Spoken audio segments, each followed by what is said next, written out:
That's your name, I hear? Well, have you heard but something hard of hearing? They call me Catherine, that do talk of me. You lie, Faith. So the scene that I chose was the first time that Petruchio and Kate meet. Obviously, it's not, the happiest meeting in the world, but I still chose it because it's interesting and I feel like there's a lot to talk about. So, for example, right here at the beginning, she clearly doesn't like him from the beginning, and I think it's interesting that he gives her the nickname Kate when clearly no one calls her that. He's the first to call her that, and then he calls her that for the rest of the time, and she immediately is not happy about that. And as you can see, she's standing with her hands on her hips very far away from him. This is an interesting shot. It gets both of them in there, but that distance and the fact that she was just throwing stuff around, kind of sets up the whole scene.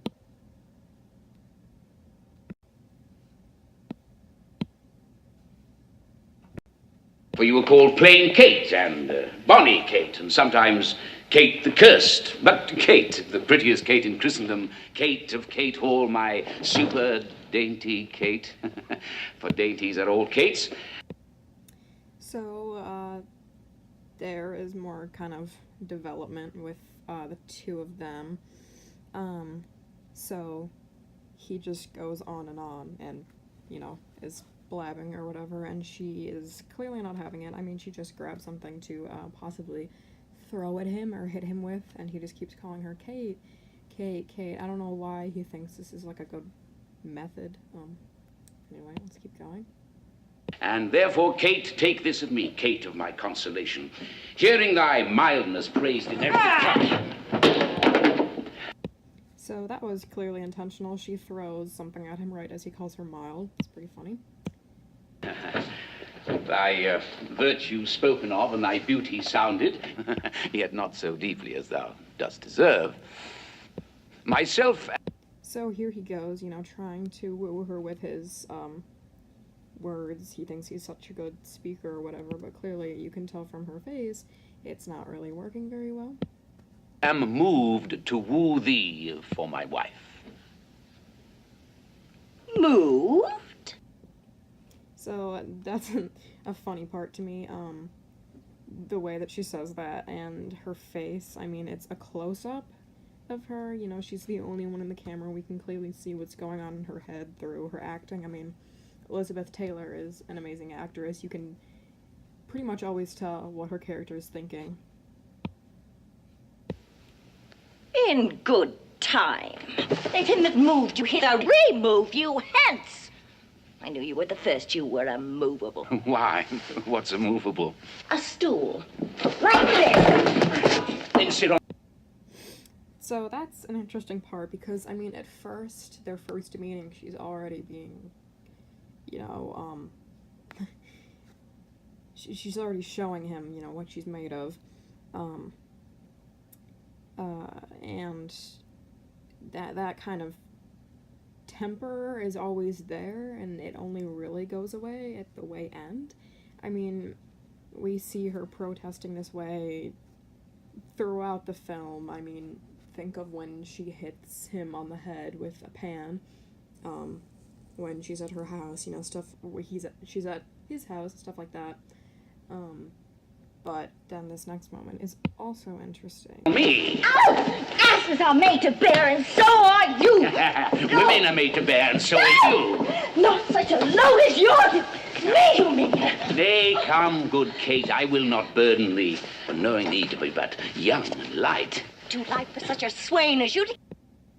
So, immediately, even after she shows, her temper, her sassiness, whatever you want to call it, sorry, this is crooked, he immediately shows that although she has wits, he has strength, and throughout the film, I kind of feel like that's important, because although when it comes to wits, I believe they're pretty equally matched, she really is no match for his strength, and when it comes down to it, that is still important.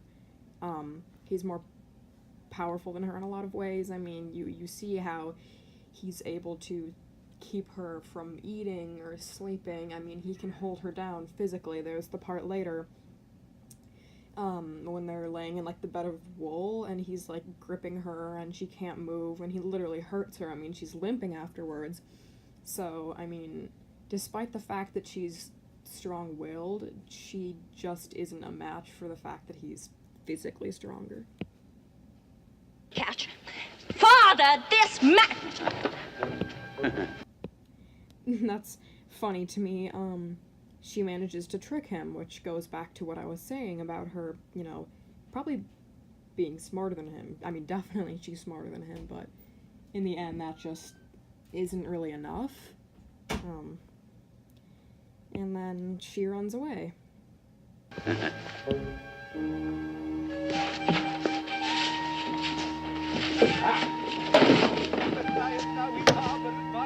So that's a cool, like, through the door shot, there.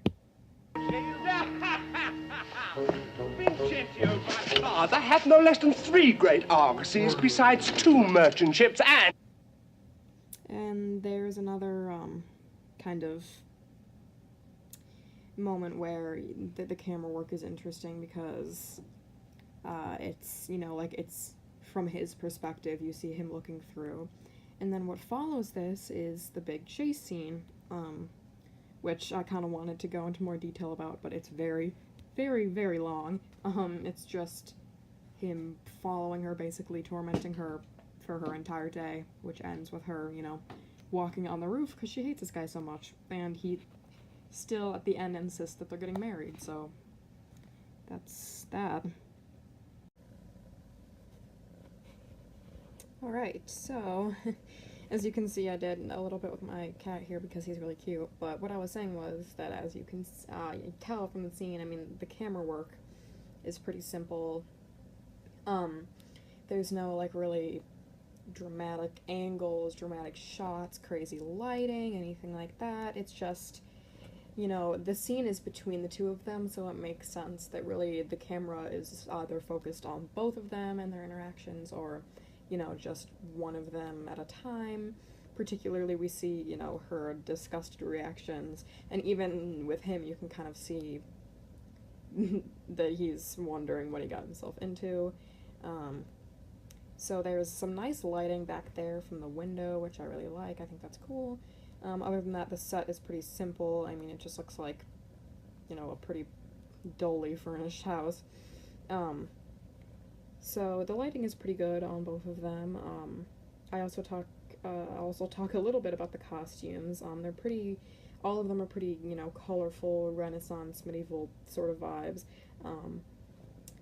But nothing crazy. I mean, especially with her dress, it's pretty, you know, not gorgeous, unlike her sister who wears a very nice, pretty dress. And, you know, all that along with Katerina's dark hair and her heavy makeup, I think is meant to show really, like, the difference between the two of them. And yeah, that's pretty much it.